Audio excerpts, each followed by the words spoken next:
And right now here at 5, families impacted by the Old National Bank mass shooting in Louisville making their presence felt today in Frankfort.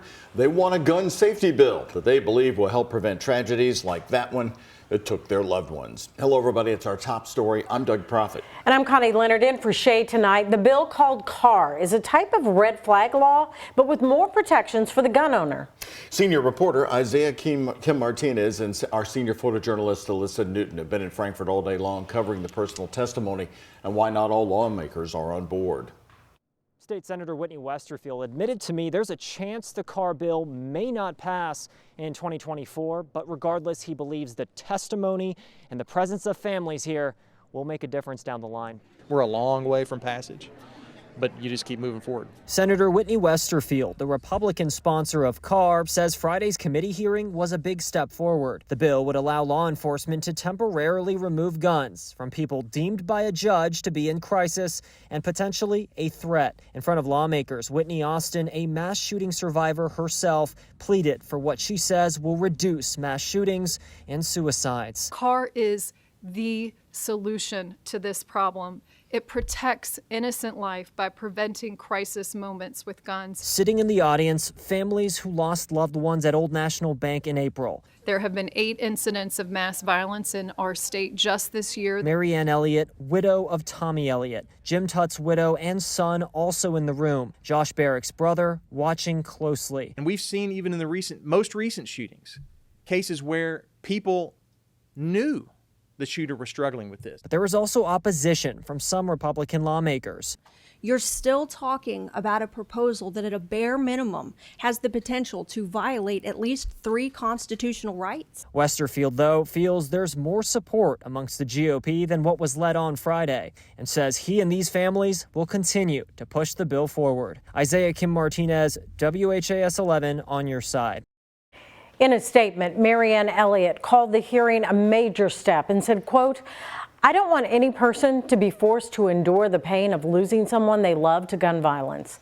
I miss Tommy every minute of every day, and there are thousands of families who miss someone they love too." And it's important to note that this was just a committee discussion to get feedback. The CAR bill will officially be filed in January as the legislative session gets underway. And continuing coverage about the legislature, another bill was heard before the Joint Committee on Judiciary. It is called the Safer Kentucky Act. It is an extensive 18-part proposal created by lawmakers to reduce crime, specifically in Jefferson County. It's primarily split into 2 concepts: preventative action and the justice system. The bill's sponsors gave a summary to the committee today. Some Democrats on the committee raised questions about certain parts of the proposal. 3 strikes laws have been around since the 80s and probably longer than that and haven't worked. The data does not show that those laws work. So I am also interested in seeing what evidence any of these provisions are based on. Representative Jason Nemus of Middletown says the bill hopes to strengthen state laws to punish those committing violent acts. Most of your traditional 3 strike laws have to do with any 3 felonies. It could be stealing my phone. This is 3 violent felonies. Only violent felons count. And if you commit 3 violent felonies, this bill puts you to the house. The legislative session for 2024 will begin January 2nd. LMPD responded to what they're calling a domestic incident Thursday night that left 1 person dead and another in the hospital. Police say they were all involved in a shooting. It happened around 8:45 on North 25th Street between St. Xavier Street and Griffiths Avenue. Photojournalist Jessica Farley and reporter Ian Hardwood spoke with 2 fathers who live nearby, still reeling from that violence.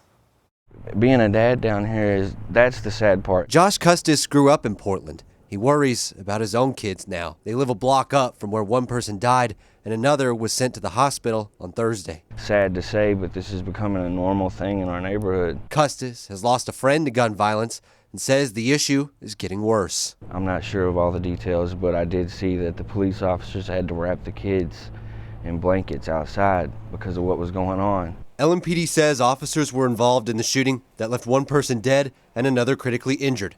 An emergency caller told them someone in a home was on drugs, pointing a gun at people inside, and that a child was in the house. After trying to talk to them, officers forcibly entered the house and shots were fired. We're still not sure if officer gunfire hit either person or how many people were involved in the domestic dispute. It's been a quiet Friday morning on North 25th Street, but you can still see behind me the tapes left from Thursday night's violent scene. It was then, late into the morning hours, LMPD Chief Jacqueline Gwynn Villarreal came out and gave us an update. Individuals in possession of guns in our city that should not be in possession of them.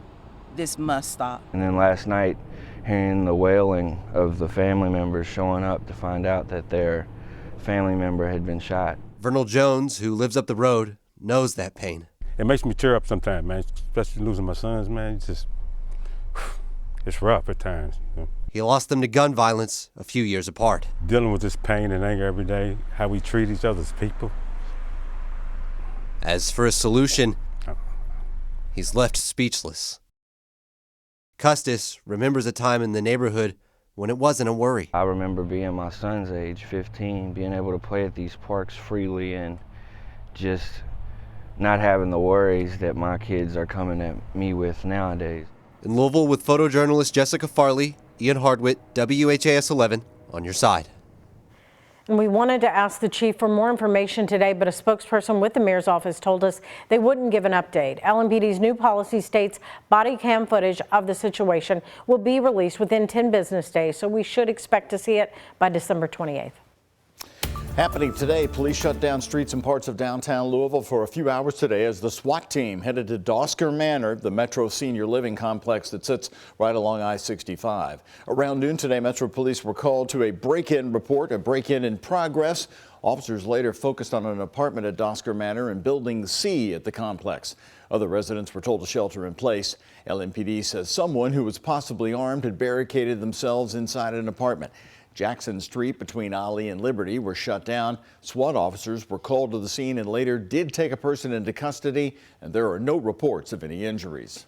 Retired Metro Police officer and activist Ray Barker, also known as Sir Friendly C, was recently assaulted at the Dollar Tree store he manages and is now launching the Good Samaritan Project. It's an effort to lessen violent crime here in the city. Sir Friendly C was known for rapping about anti-drug messages and entertaining Louisville youth for over 30 years. He says the idea for the Good Samaritan Project came to him because of the incredible amount of support from the community he saw after he was assaulted. The initiative calls on everyone in Louisville to make the decision to be a Good Samaritan and on the lookout for one another. If everybody shows each other the same love that they have shown me over the past week, I guarantee the culture of violence will go down in the city of Louisville. Again, it's about neighbors helping neighbors and knowing who your neighbor is, what they can do, and how they can help you. Good message there for sure. Today, Louisville Mayor Craig Greenberg announcing that the Metro Department of Alcoholic Beverage Control is going to be moving out from under codes and regulations, and it's being made its own standalone agency within Metro government. ABC will remain under the leadership of the director, Brad Silveira, who is also calling the ABC one big family, and says he's honored to lead a team of people working to keep our city safe. But overall, they have a real strong desire to do the good work that is needed in Louisville and keep people safe. And I can't explain how proud I am to be the director of this bunch. Mayor Greenberg also recognizing ABC officers and staff for their service to the city of Louisville. We had a nice warm-up today. You could really feel it. It was one of those days, Connie, where you had to argue with yourself. Do I wear a jacket? I did not wear a jacket. Do I leave it in the car? I left it at home. You're going to need it. Now, the sun's going down. Oh, wow. Okay, well, sorry about that. Yeah, it's going to be cold, not as cold as last night, but it will get a little bitter once we head towards 9, 10 p.m. That's when we'll really start to cool off. But yeah, we were in the upper 50s. It was really nice. Always that battle if you should wear a sweater or not. Now, we have colder weather on the way. On Monday, it is going to be frigid. I'll get to that, but we have some rain to get through all weekend long. 57 right now at the Ollie International, 56 in Bowman. So temperatures are fairly mild, hovering right around the mid-50s. So throughout the evening, staying in the 50s till right around 8, 9 o'clock. That's when it will start to feel chilly out.